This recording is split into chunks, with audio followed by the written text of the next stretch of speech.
الصلاة والسلام على رسول الله واحد بشوا لواتنك بشي كلاتك بشي سنحات لبكم سيارة كنا بيجستيتون كبشة شوال كنا بقول فرتين سريع قمت وقلت الشيخ وحنوتها قلنا هي حفلتي سبوتها عندنا في سنة تبشير كدوها لبكم سيارة إلى لبكم سيارة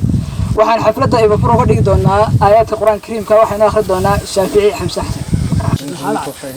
بسم الله الرحمن الرحيم سبح لله ما في السماوات وما في الأرض وهو العزيز الحكيم يا أيها الذين آمنوا لم تقولون ما لا تفعلون كبر مقتا عند الله أن تقولوا ما لا تفعلون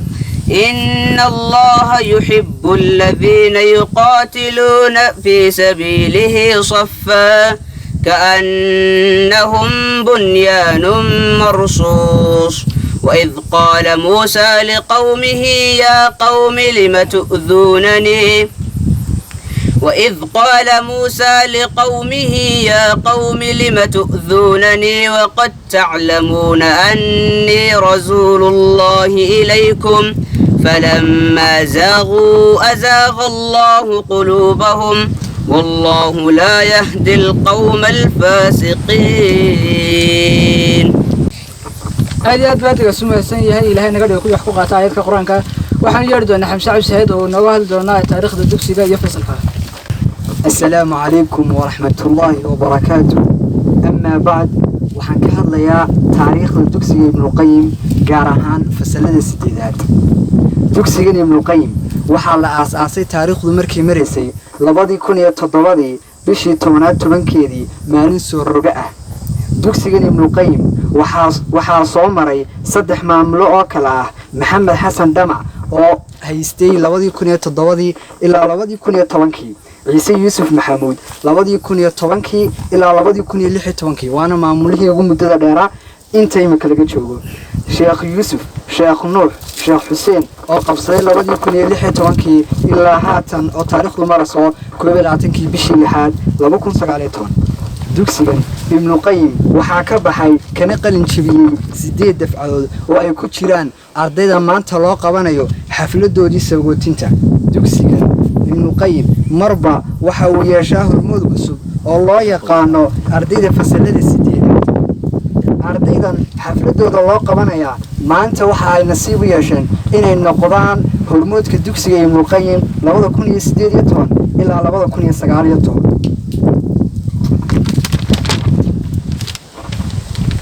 فسلة السديدات waxay ka kooban yihiin laba qaybood oo u kala baxa 8A abnaa'ul ilmi iyo 8B sidatul ilmi tartanada iyo imtixaanada fasalada sideedaad waxa loo qaybiyaa internal iyo external tartanada iyo imtixaanada dugsiga ibn qayyim lagu qabto waa tababar waxaana loo yaqaanaa internal waxaana lagu tababarayaa si ay looga soo hooyaan imtixaamada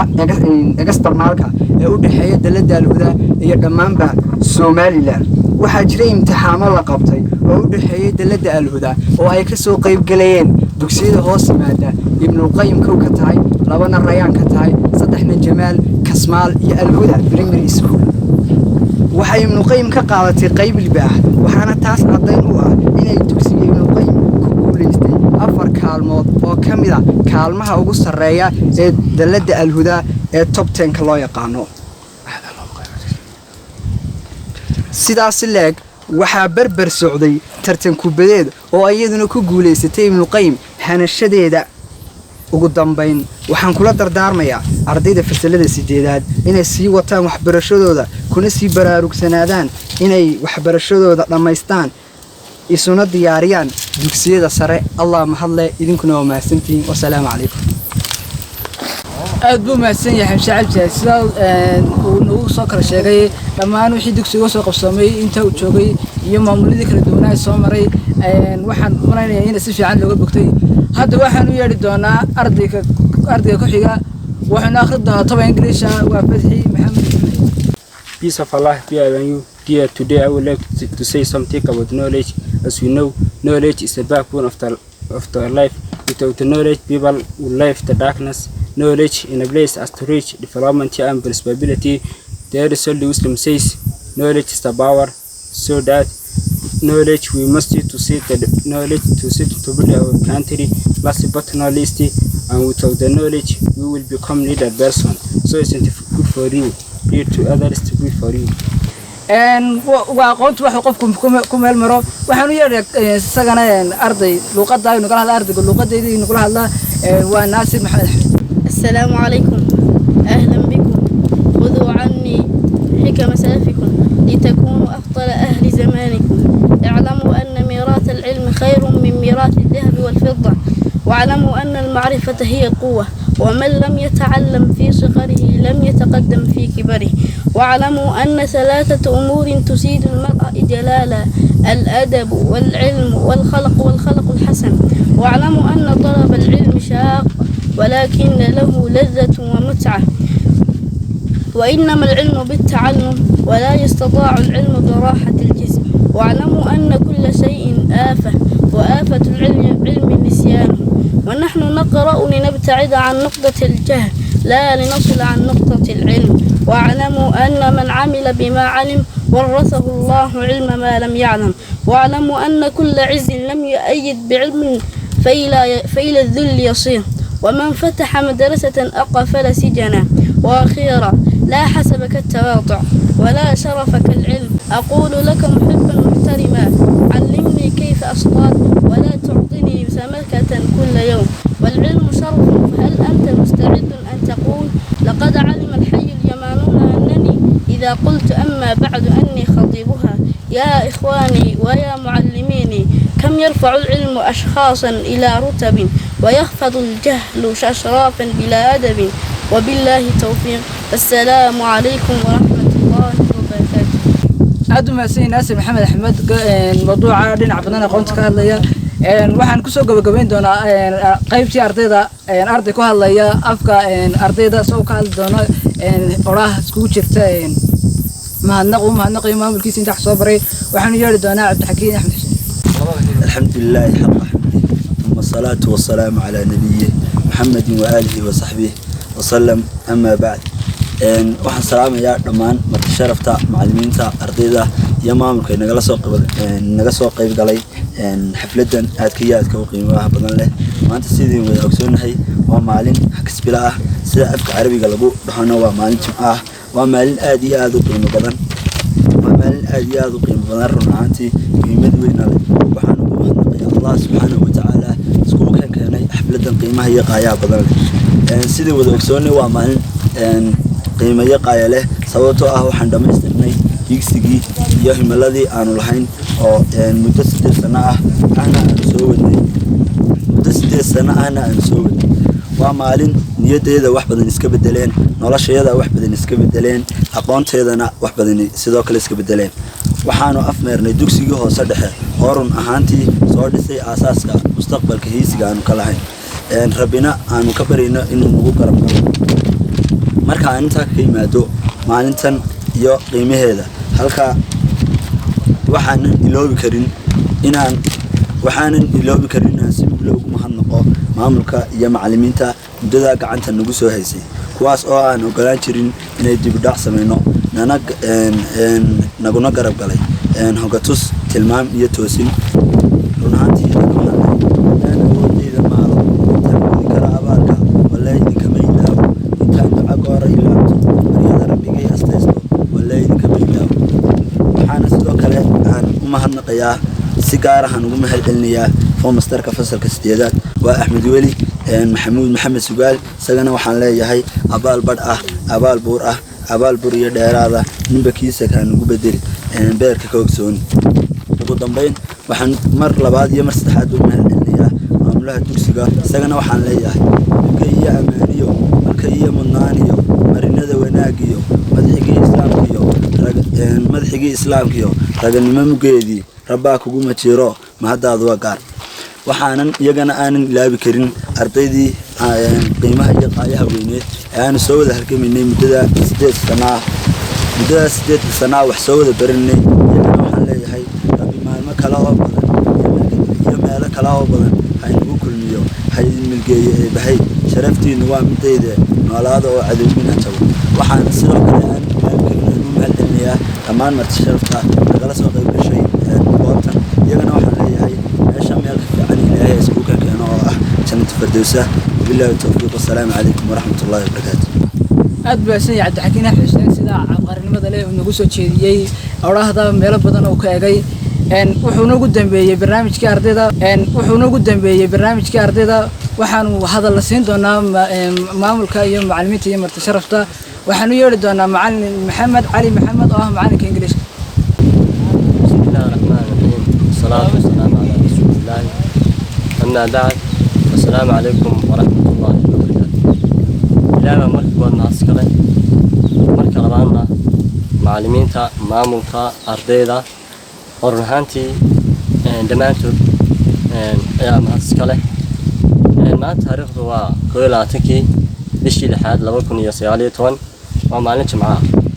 runtii waa maalin aad igu farxad weyn markaan la eego dhankayga sababtoo ah maanta waxaan joognaa magaalada Sheekh Buurta runtii waxa maanta halkaan nala joogta ardaydii fasalkii 8aad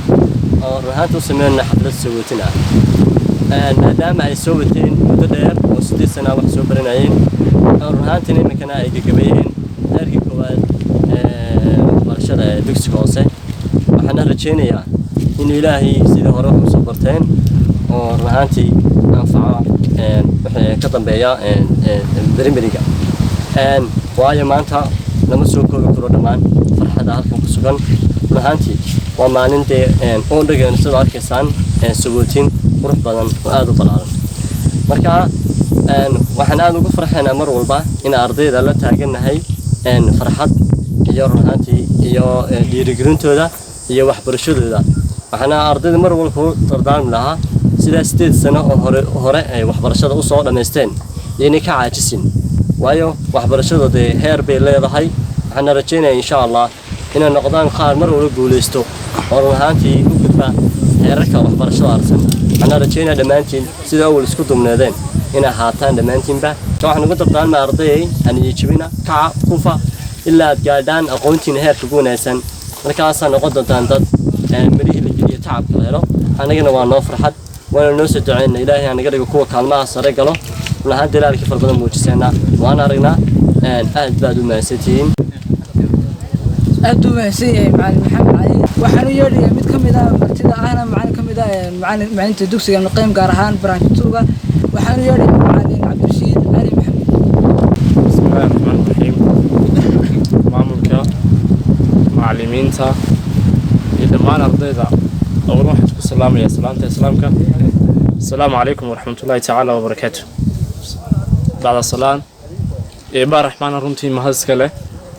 سوى كان ما رشتان بما يقايا عليه كلمة هان وحبك بصلاة الله إن شاء الله كلمة دارنا هي كلمة وتصابين فريار لما نرضي دامنت سواف ميري شو يقول برشة سوقاتي مدرسة تسلم صباح والبا دير بيبا رحمن يمكن ليه واحد كسو جرمات جرتي غوريهن طبعا صباحنimo awiyada marka duhurnimana waxa u maleysay wali jirteen xaafadiin waqtiga inta alle busteesa ma soo qaatay waxa la soo dhigaysan waxa sida yihiina iyo mustaqbalkiina runtii u dhisi lahaydeen waan sakrada maasooyinka ayaa waxa ku jiray haduu geedin gago xaabada laga ileystaaye mid yaro intiisa ah baa soo walbaxay isaga anfaaciga arkiyo oo dakaafiye dadkana goortooda giisaantu ka baxo ubadkooga hara barba tabco ayatin hele inamiyaha laba waxa tihiin aaranka kacay xilkii amaanadii idinkay ka qabiliyay wax badan baa soo tabacay waqti farbadan soo galiyay waqtiga waxa idin soo gelinayay idin meel gelinayay sidaayihiina iyo mustaqbalkiina u dhisi lahaydeen waalidkiina uga kafaar gudi lahaydeen uguna gudi lahaydeen maanta nasto wala waqtigii haddana baridin harsan yahay oo marxaladii wajigii kooda waxbarasho maanta soo dhameyseen waxa idin harsan inta soo leegtay ninteed noloshu way caqabad fara badanta juhdi baa idin karabaa samir baa idin karabaa dadaal baa idinka rabaa kartina waa idinka rabaa waalidkaa iyo dhulkanba cid maanta sugayay cid kale maaha waa idinka cabdillaahi suldaan baa allah naxariista jannasi waxa laga hayay dhulkan iyo aduu waalidkaa kaa dhir sugayay cidda maanta la eegayo wax waddanku maanta waa idinka caqabadaha nolosha idin soo dirsa kasoko waxa jiri doona waxyaabo kale waxaana loo baahan dadaalkayga la timaada kartida waxay jiri doontaan haddii allah raxmaan waqtigiisa kasoko natiijada eebbaha raxmaana waxaa idinka rajaynayaa inaad ku guulaysataan natiijada qaranka imtixaankaad sugaysaan allah raxmaan hadduuni waxaan idinla dardaarmayaa inaad sii wadataan waxbarashada ilaa aad ka mid dhalinaysaan hamigiinni iyo hindiisihii nololeed ee waalidkiin macallimiintiinnii iyo maamulkii idinkula soo tabcay waqtigii inaad ku lumina wax dhayala ciyaar iyo khiyaal iyaan idinkaga tegin maanta waxaad bilaabateen nolol maanta ka duwan noloshii hore awalkoo nolosha waxaad kaga jirteen ballay baad ku dabaalinayseen maanta se waxaad dhex gelaysaan badweyntaasi waxaa la doonayaa runtii inaad kartidiina timaadaan caqligeedii miisaankiina timaadaan saddex shay uun ku dadaala haddii allah raxmaan idmo koow inaad eebbihiida abuuray cilaaqo dhaba aad la yeelataan laba inaad waalidkiina adeecdaan waalidkaasi waa laba waalid waa ka ku dhalay ee ku soo barbaariyey waalidna waxa way macallimiintaada ama dugsi sare ha noqoto ama dugsi hoose ha noqotee saddex inaad dadaal la timaadaan saddexdaa shay haddaad samaysaan nolosha meel idin soo xajinaysay ama idin gaab idin hor iman doonaay jiri maayo haddii allah raxmaan idmo saddexdaa shay ku dadaala guul baan eebba idinka rajaynayaa mar walba guulaysta aad iyo aad baad umahadsantihiin wabilaahi tawfiiq wasalaamu calaykum waraxmatullahi wabarakaatu aad buu mahadsan yahay macalin cabdirashiid cali maxamed kelmadda hawad tusaaleynta yar dardaaranka iyo waarada isku jeediyey waxaan ku xigsiin doonaa mid ka mid ah barayaasha dugsiga ibnulqayim macalin cabdiraxmaan muuse oo ah baraha ingiliishka بسم الله الرحمن الرحيم الحمد لله رب العالمين والصلاة والسلام على رسول الله كل هذا الولد مي أرضية معلمين به أنا وصدح وأنو بنبحين لها أما صدح طلا صدح هذا تلوح ويجي هرت واحد كم ده أرضية كبحدة سكول كا رنتي تدال كلي إنجليزية أنا قم أن نهيلين حل جيجي مركب واحد لا هاي أرضية كلي والد كسر تبعي قلين دنبي إيه قلين هربا واحد لو تاجنا سداد ولا ترتمي لهيدين أرضيدا ودن كينا مركا واحد لا يتعب كا ليدين قليي هنا تكمل الدلسان وأنا دي دلبا وحوي هنا المعلمين تي أما برياش واحد يصوب بري هنا إذا هلكا كنا فين أبال كودا عاد بل أبال كودا عاد الدلسان وهذا مركاد تشددك يسوق يلا أي ملاها سكورت معدان أيضاً أوران هبلو أما معلن هبلو أديكو عسين يا أو كرامين يا ناتلاهدو معلن ترى السد حدو حوي دكسجيني أتكسب بحدين شرفت لها إن إذا ساكو دافين أو عاد بالمرك عاد شان سشان عاد صوب وقتان كل ود على إم فربضنا أرضي ده كم دي معلن توجد دم بيساعد أيضاً ميان إن أنا دبّة أنا أقول صلى الله عليه وسلم أنت هسيقول دم بيسو وحنا لا يهاي كل يسكول كويس يسكول كيني حداد كشخة جلسان هي حداد طوب وقنا سام بعيد الباب كي يعني أو حنا لا يهاي يسكول كينا كور هيا هذه يشير صوب بغضة مرحلة ده كردوان يهور مرة ده وقتل أبصدي هذه يشير الله الصعدة وأنا دي أنت سمي بيك هاي والسلام عليكم ورحمة الله وبركاته. waxaan yeeri doonaa macalin Abdaax Maxamed Ismaaciil Arbaca oo ah bal musarka daraaska HB بسم الله الحمد لله والصلاة والسلام على رسول الله صلى الله عليه وسلم ما أنت وحنا شوقنا تلحيس هي حفلة آدو قيمة بدن وكان عضي مقالة الشيخ قارحان دوقة وحنا شوقنا وهذا كيسان قوله الشيخ وها حقا تعرفون كسرس وتاجن أما صوفر ديا أرضي دي فصل كاستيداد كغالين شبيه لبا كوني استيديو تمن لبا كوني سغاليو تمن وادي aad faraxsan waxaan jecelahay inaan ardayda dhowr dardaaran soo jeediyo dardaaranka koobaad وحوي إني وناتيان مركز تبع حدود كإله لليه إني الله كعبسي كنت دالان ودردارك إلهي ينسيه ولقد وصينا الذين أوتوا الكتاب من قبلكم وإياكم أن اتقوا الله ودردارك رسولك نسيه صلى الله عليه وسلم اتق الله حيثما كنت ملك السؤال شوك تبي إلهي كعبسه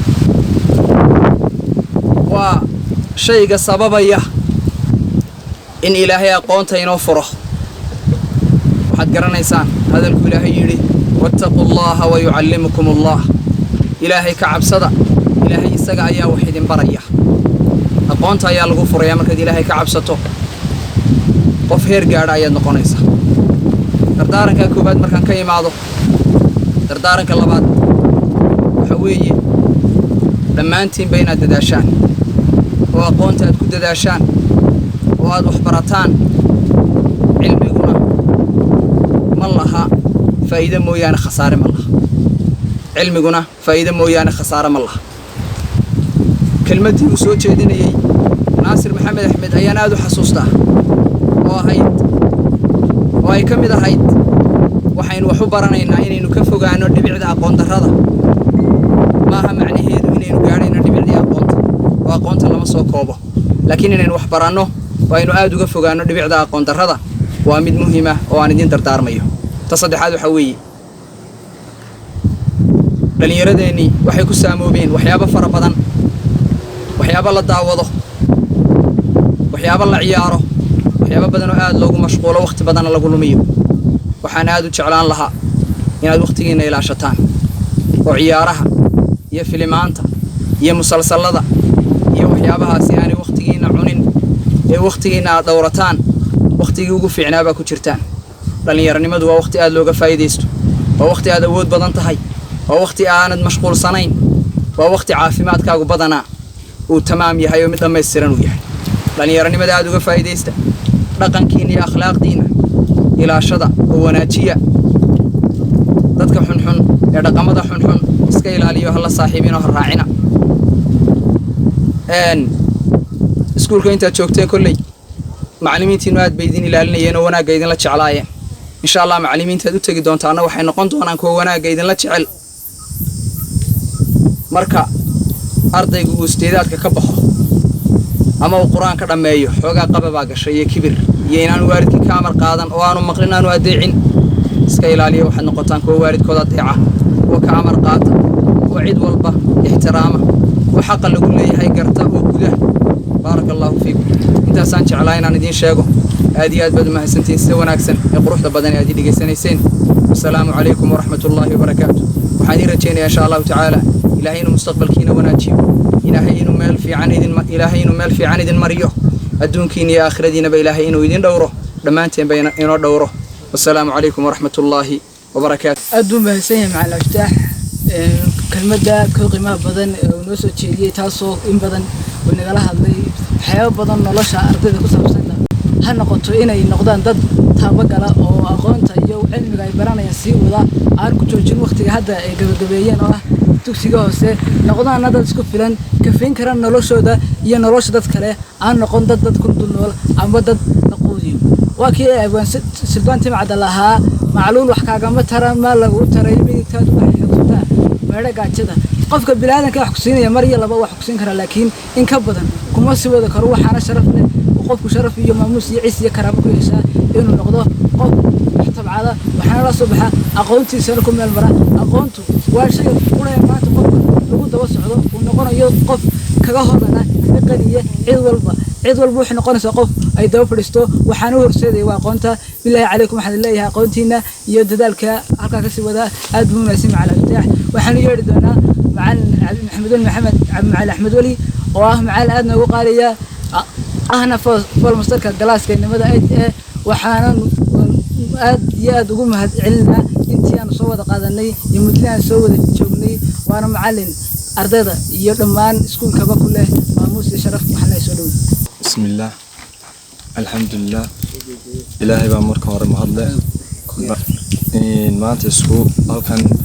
aynu ku qabsano xaflad dalxiis sagootin isa siisaan xad dhammaan fasallada markaasi fasalka 8aad gaar ahaan inamada in maanta markaasi halkan waxaan u fadhinaa marka hore waxaan doonayaa inaan salaamo maamulka dugsiga oo ugu horeeyo maamulaha dugsiga Sheekh Hussein maamulka hoggaanka dugsiga Cabdirashiid Cabdishide macallimiinta dhammaan iyo ardayda markaasi maanta halkan aynu u fadhino dalxiiskooga sagootin iyo dhammaan waxyaabo badanba maalintan oo kale waxay ahayd maalin aad u nasiib wacan oo markaasi qaar ka mid ah rajadii ubixii iyo markaasi ardaydii qaranka Jamhuuriyadda Soomaaliland markaasi oo ah markaasi ardayda dugsiga Ibnul Qayyim oo markaasi lagu sii sagootinayo oo markaasi muddo 8 sanadood oo ay markaasi wadeen markaasi waxbarasho geedi dheer oo markaasi waxbarasheed ay wadeen ay maanta markaasi soo afmeereen oo markaasi iskuulkii markaasi u sameeyay iyo maamulkoodii macallimiintooda inay dalxiis iyo markaasi sagootin isla socota ay ugu qabtaan magaalada Sheekh gaar ahaan buurteeda markaas alxamdulillah bin leenahay marka koowaad markaasi Allah markaasi muddo 8 sanadood markaasi aad aroor walba aad soo toosiseen 6 iyo barka aad iskugu imaanayeen markaasi goobtaasina ay ahayd goob aad markaasi u timaadeen inaad wax barataan oo aad jahliga ka baxdaan oo aad markaasi dad mutacallimiina dhammaantiin aad noqotaan maanta ama waxa hor fadhiya qaar ka mid ah ubixii dalka iyo rajada qaranka Jamhuuriyadda Soomaaliland waxa ku jira dhammaan bulshada qaybaheeda kala duwan kuwii noqon lahaa ayaa ku jira waxa ku jira macallinkii Baritoole waxa ku jira markaasi injineerkii Baritoole waxa ku jira markaasi dhakhtarkii Baritoole waxa ku jira markaasi madaxweynihii iyo wasiirkii Baritoole ayaa ubaxaasi ka soo dhaxbixi kara markaas maanta waxa aad u faraxsanahay maadaama markaasi qaar ka mid ah ardaydaasi ay maanta leenahay hambalyo muddada 8 sanadood aynu markaasi aad soo wada fadhideen oo aad markaasi aad iskugu dhaweydeen aad ahaydeen kuwa isku duban waxaan ka marakacayaa in ardaydaasi ahaayeen arday markaasi dadaal badneed aqoon raadis badneed karti iyo markaasi mar walba ahaayeen kuwa soo jeeda inay aqoon kororsadaan oo ay gaadhaan facoogana ay dhaafaan markaas ardaydaasi maanta waxaan markaasi kula sii dardaarmaya aan oran lahaa waxbarashadiina geediga hayaanka dheer waxaad imika dhamaysan 8 sanadood waxa idii hadhay markaasi waxbarashadu waa nafa'en markaasi waxbarashadu ma dhamaato ilaa iyo markaa intaad ka dhimanayso wuxuun baad baranaysaa wuxuun baad korsanaysaa wuxuun baad markaasi ogaanaysaa oo ku soo kordhiya markaasi waxaan idin oran lahaa dhammaantiin waxbarashada ha ka hadhina oo halkaa ka sii wada oo markaasi kamera dhaliya markaasi ilaa intaad ka gaadhaysaan hadafkiina himiladiina rajadiina iyo dhammaan wax kasta oo qalbigaaga aad ku fikirayso inaad markaasi gaadho ardaydaasi ama ubaxa maanta hor fadhiya waxaan idinku sii dardaarmayaa wax kasta oo hintaaqa ama lidib ama caqabad ku noqon kara waxbarashadiina inaad iska ilaalisaan oo markaasi aynan waxaasoo markaa ay kamid yihiin tusaale ahaan shayga bulwada la yiraahdo aad idinla dardaarmayo oo mar walna aynan u dhammaantiin imika kulli Baritoole waad kala tagi doontaan sidan u wada joogi doontaan laakiin qof walba meel buu nolosha ka gali doonaa nolosha meesha uu ka gala yaani markaasi noqon mid uu ka galo ama qaad ama sigaar ee waxaas bulwadaha oo dhan uu ka fogaado markaasi waxaan markaasi idigu ducaynayaa oo idigu soo gabagabeynaya hadalkayga maadaama aynu joogno xilli cadeedeed oo markaasi dalxiisna aynu ku jirno aynu markaasi hawlo farbadana aynu sugayaan waxaan idin oran lahaa oo idigu ducayn lahaa in Ilaahay markaasi aad noqotaan markaasi kuwa hadafkooda gaadha oo markaasi waxay rajeynayaan ama waxbarashada ka miro dhaliya oo markaasi anfaca markaasi waalidkood macallimiinta iyo dalkooga intaba kuwii anfici doona Ilaahay haydi ka dhiga dhamaantiin assalaamu calaykum waraxmatullaahi wabarakaatuh aad buu maasan sida fiican ee nagu soo jeediye kalmadaad ka qiimaha badan leh waxaan u yeeri doonaa maamulka xigeenka dugsiga Ibnul Qayyim macaan Cabdirashiid bismillaahir rahmaanir rahiim ugu horeyn waxaan idinku salaamayaa salaanta islaamka assalaamu calaykum waraxmatullaahi wabarakaatu. maanta oo maalin jimco ah waxaynu buurta sheekh dusheeda ku qabanaynaa xaflad isugu jirta dhinacyo badan. xafladaasi oo ka kooban xafladii sagootinta fasalada 8aad. sidoo kale xafladani waxay noqon doontaa rixladii aynu ugu bixi jirnay sanad walba goob ka mid ah goobaha dalka oo aynu maanta ku nimi buurta sheekh. sidoo kale xafladeenana waxay noqon doontaa dalbarasho iyo dadbarasho aynu ku nimi deegaankan sheekh. haddaan ku soo dhowaado ujeeddada xafladeenna, maanta halkan waxaynu isugu nimi inaynu ku sagootino ardaydii fasalada 8aad oo muddo 2 cisho ka hora uuna u soo dhammaaday imtixaankii shahaadiga ahaa. runtii ardayda fasalada 8aad muddo 8 sano ah ayaa maamulka iyo macallimiinta dugsiga Ibnu Qayyimba ay ku soo tabcayeen. maantana waxaynu joognaa midhihii aynu beeranay muddadaas 8 sano ah inaynu goosanno. midhahaasi waa midho u soo baxay waddanka dhammaantii, laakiin midhahaasi waxbarashada iyo tacabkaa la soo geliyey gabagabadoodii ma joogaan. muddo 8 sano ah bay wax soo barteen. waxa u hadhay 8 sano oo kale, 4 sano oo dugsi sare ah iyo 4 sano oo jaamacada u hadhay. ardaydaas 8 sano ee waxbarashada ah maanta soo gabagabeeyey waxaan kula dardaarmi lahaa hayaankii waxbarashada ee muddadaas 8 sano ah idiin soo socday inaydaan halkaa kaga hadhin oo aad halkaa ka sii wadaan. waxaan idin leeyahay waxbarashadii imikuunbad albaabkeedii taagan tihiin. intaa hore waxay idiin ahayd tababar iyo waxbarashada nidaamkeeda in laydin baro, laakiin maanta waxaad garaacaysaan oo aad taagan tihiin albaabkii waxbarashada. dugsiga sare marka loo gudbayana marxaladiisu way ka duwan tahay marxaladda dugsiga hoose dhexe. runtii marxaladda dugsiga sare waa marxaladii qaangaadhka ardaygu noqonayay. isbedello badan baana ku dhacaya. marxaladaasi waxa weeyaan waa halka oo ardaygu waxbarashada kaga hadho ama uu hore uga sii wado. waxaan xasuustaa mid ka mid a macallimiintii wax noo soo dhigi jiray dugsigii hoose dhexe ayaa waxay nagu odhan jireen ardaydiina fasalka ku wada jira midba meel buu waxbarashada kaga hadhi doonaa. kelmaddaas waxaan xasuustay markii aan ku jiray gabagabada waxbarashada, gaar ahaan 4 sano ee jaamacadda. fasalkii aan fadhiyey baan eegay, waxaan ku arkay hal arday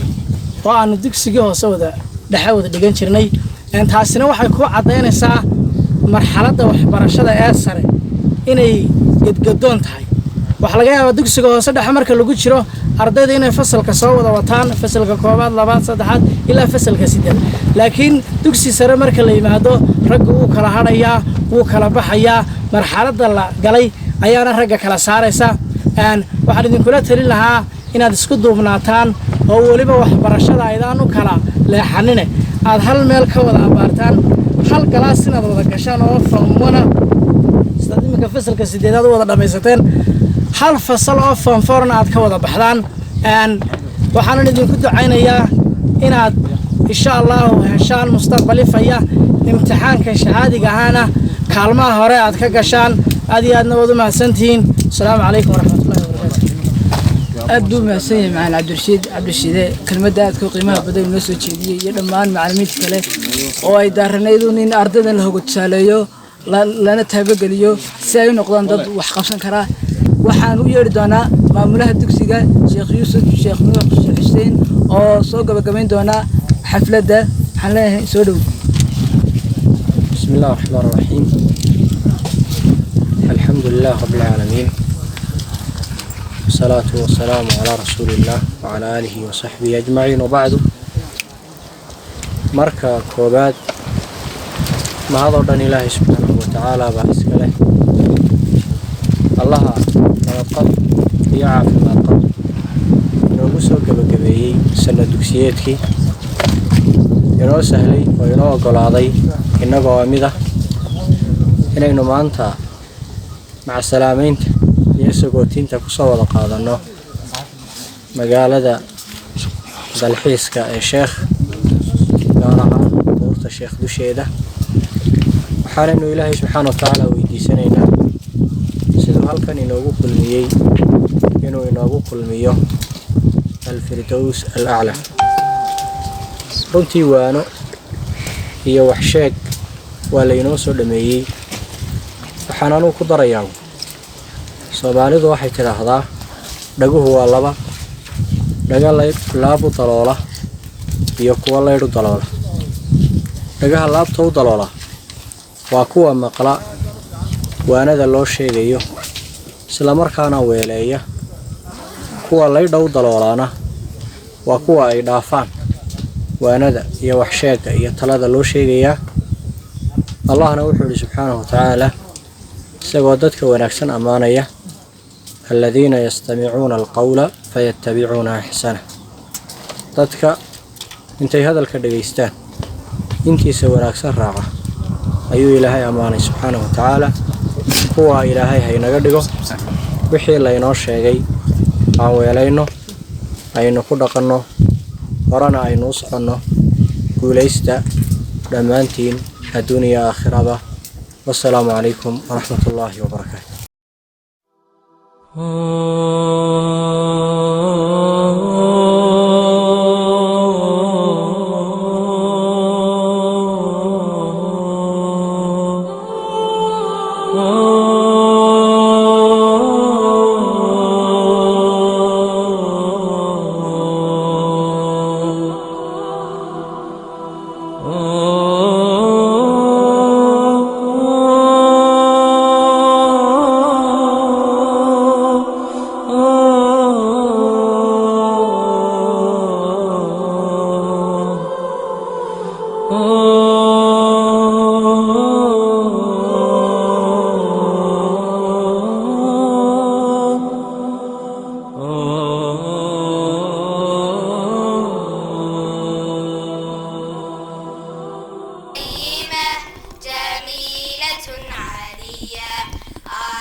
واللغة العربية قد محت الأمية والجهل والرذيلة فصولها معمورة من فتيات وسيد